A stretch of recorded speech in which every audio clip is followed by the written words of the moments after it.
बिस्मिल्लाहिर्रहमानिर्रहीम।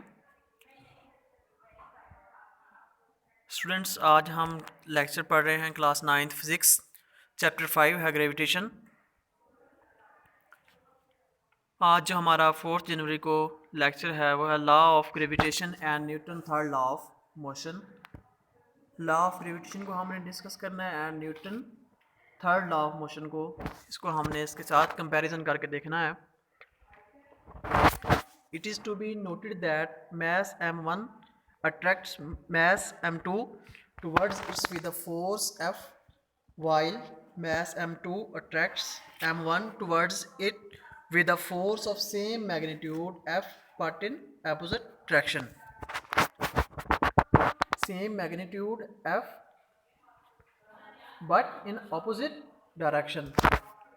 यहाँ पे वो ये कह रहा है कि हमने ये नोट किया है कि हमारे पास मैस m1 जो है वो मैस m2 को अट्रैक्ट कर रहा है टुवर्ड्स इट अपनी तरफ विद द फोर्स F के साथ, वाइल जबकि मैस m2 जो है हमारे पास वो भी उतनी ही फोर्स से m1 को अट्रैक्ट कर रहा है with the force of same magnitude F।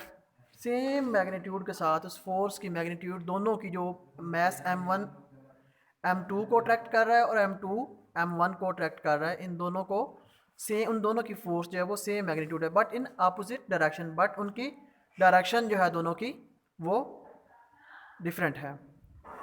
m1 और m2 दोनों एक दूसरे को अट्रैक्ट कर रहे हैं सेम मैग्नीट्यूड के साथ बट इनकी डायरेक्शन अपोजिट है। If the force acting on m1 is considered as action, then force acting on m2 will be the reaction.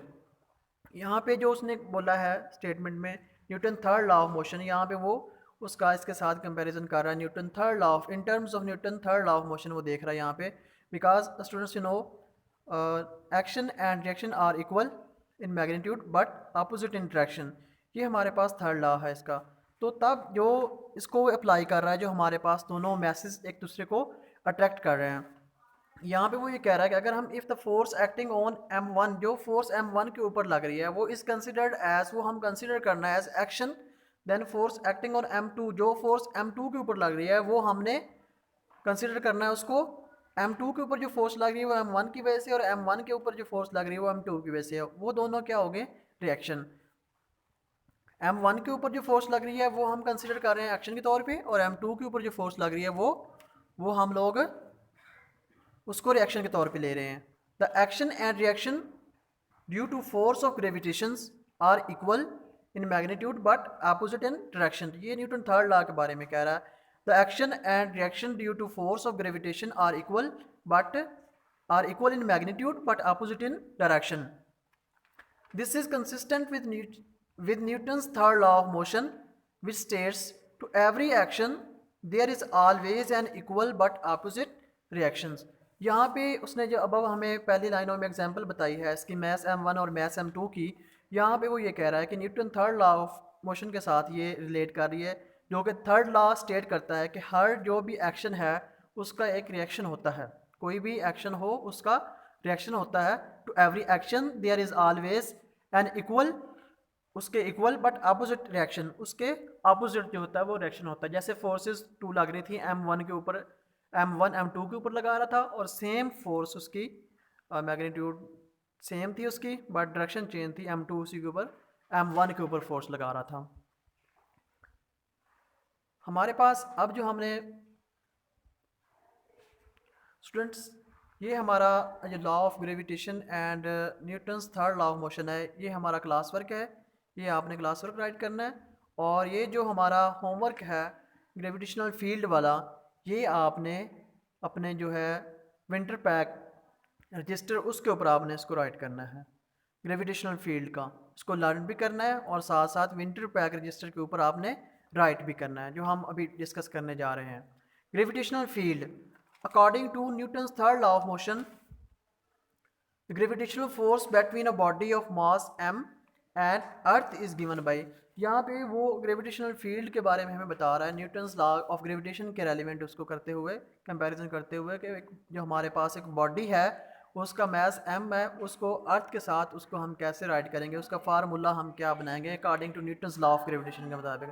तब है हमारे पास F is equal to G small m, capital G है ये, और G है ये ग्रेविटेशनल कांस्टेंट है, दूसरा ग्रेविटी फोर्स ऑफ ग्रेविटी नहीं है, small m mass of earth and r square जो है ये डिस्टेंस है, where me is the mass of earth, mass of earth and r is the distance of the body from the center of the earth।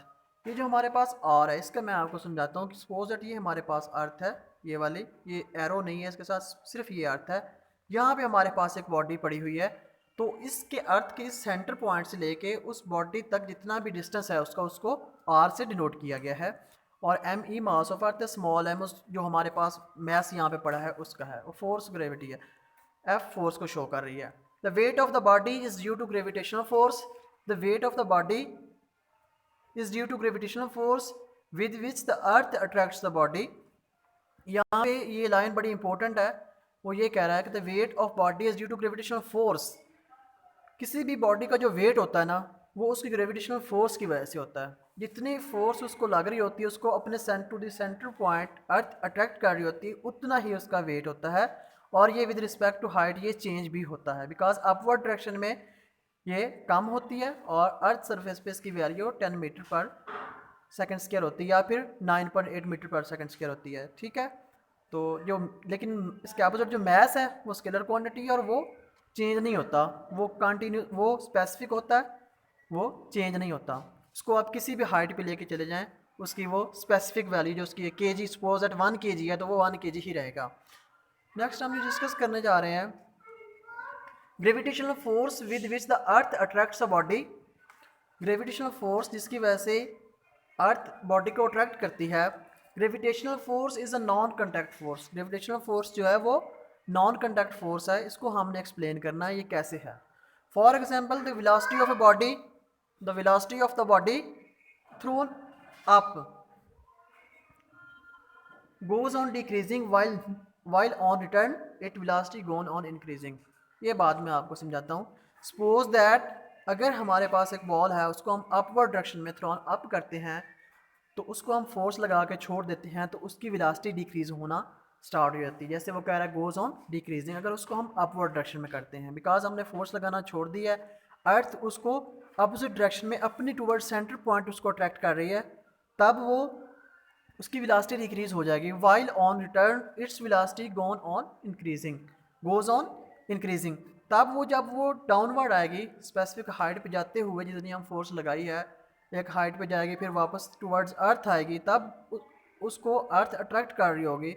एक तो उसके wait की वजह से, चूँकि ग्रेविटेशनल फोर्स वेट जो होता है उसकी ग्रेविटेशनल फोर्स की वजह से होता है टुवर्ड्स सेंटर पॉइंट, तब वो उसकी velocity due to attraction of earth वो इंक्रीज हो जाएगी।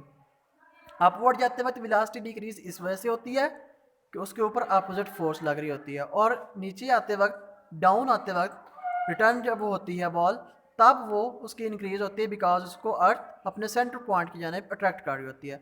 This is due to the gravitational pull of the earth acting on the body. ये इसी वजह से है कि अर्थ उस बॉडी को अपने सेंटर पॉइंट की जानिब अट्रैक्ट कर रही होती है, whether the body is in contact with the earth और नॉट। ये ज़रूरी नहीं है कि वो बॉडी अर्थ के साथ कंटैक्ट में हो या ना हो, तो इसलिए ये फोर्स है नॉन कंटैक्ट फोर्स है। Such a force is called the field force. ये हमारे पास फील्ड फोर्स की डेफिनेशन भी आ गई, यहाँ से लेके दिस इज ड्यू टू लेके यहाँ तक ये हमारे पास जो है फील्ड फोर्स की डेफिनेशन भी आ गई। It is assume that a gravitational field exist all around the earth. Gravitational field को वो ये कह रहा है कि अज्यूम किया जाता है ग्रेविटेशनल फील्ड जो हमारे पास वो एग्जिस्ट करता है अर्थ के ऑल अराउंड द अर्थ, जितनी भी अर्थ है उसके इर्द गिर्द वो ग्रेविटेशनल फील्ड जो है वो एग्जिस्ट करता है। इसके अंदर मीन कि हम कोई भी बॉडी उस फील्ड के अंदर रखेंगे तो अर्थ की फोर्स उसके ऊपर अट्रैक्ट हो रही होगी, उसके ऊपर लग रही होगी। This field is directed towards the centre of the earth as shown by arrows in figure 5.3। ये हमारे पास फिगर है, ये हमारे पास उसने शो किया। सपोज दैट यहाँ कहीं भी कोई बॉडी हमारे पास पड़ी है तो वो इस साइड पे भी है, ये हमारे पास अर्थ है, तो वो बॉडी अर्थ की अट्रैक्शन की वजह से वो उसके सेंटर पॉइंट की जानिब जिस डायरेक्शन में जहाँ कहीं भी पड़ी है वो एरो से आपको शो हो रहा है वो उसके सेंटर पॉइंट की जानिब अट्रैक्ट हो जाएगी। The gravitational field become weaker and weaker as we go further and further away from the earth.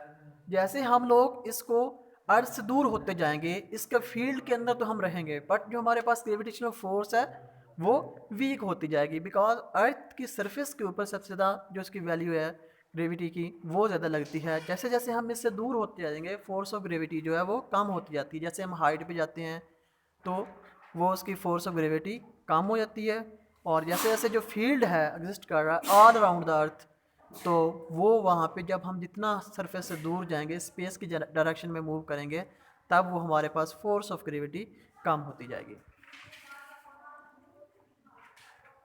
Thank you so much. Okay, अल्लाह हाफिज़।